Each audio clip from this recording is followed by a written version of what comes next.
Pupuntahan lang ako kaya pagbalik ko ganito na. Naayos na. Wala pang 30 minutes na dumaan ako. Nandito na inayos. Yan yung kapal ng basura. Sana matuto na talaga yung mga kababayan natin magtapon sa tamang basurahan para di na mangyari ulit yan. Ayan o, basura.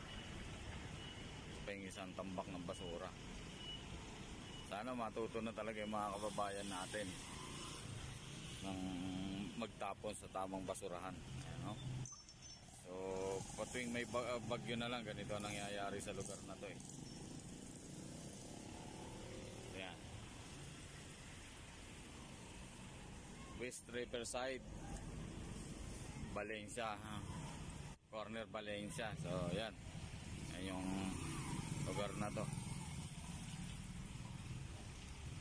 Tambak ang basura.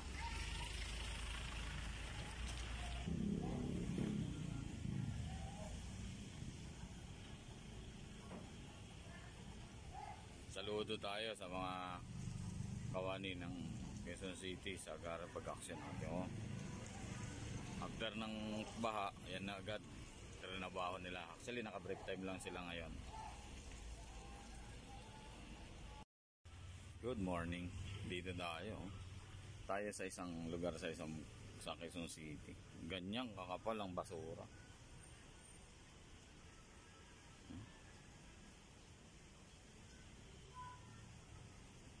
Ito na yung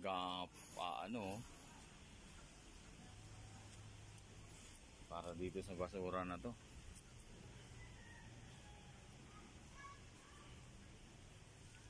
Ilang truck to, ilang tinulada tong basura na to.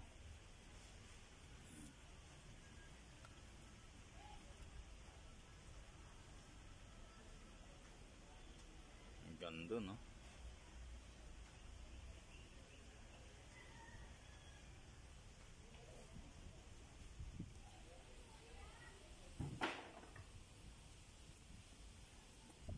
So, ilang araw tong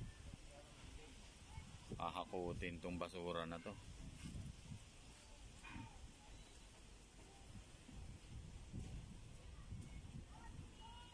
Saan galing yan?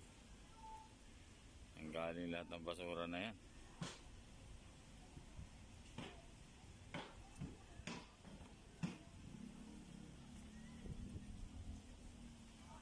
Daming basura nung ha? Oo. Kailangan nga magpatawag pa ka ng loader para maiganito. Oo nga eh, no? Para ano?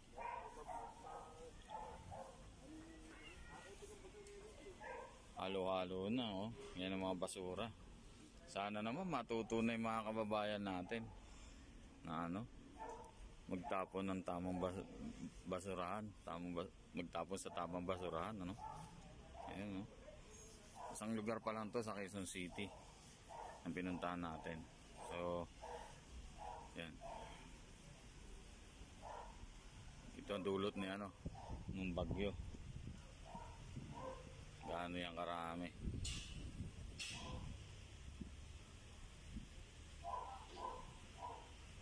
Creek. Ayan.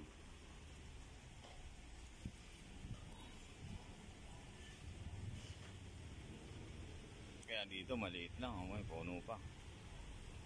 So yan na yung, yan na nag-ano. Yan na mag-ahakot niyan. Magbubuhat para maayos. Mawala yung mga basura. So saludo tayo sa mabilis pag-action ng Quezon City Government, oh, para madaanan tong lugar na to. Kasi isang ano to eh, pagka medyo traffic, pwede ka rito dumaan eh. Magiging ano,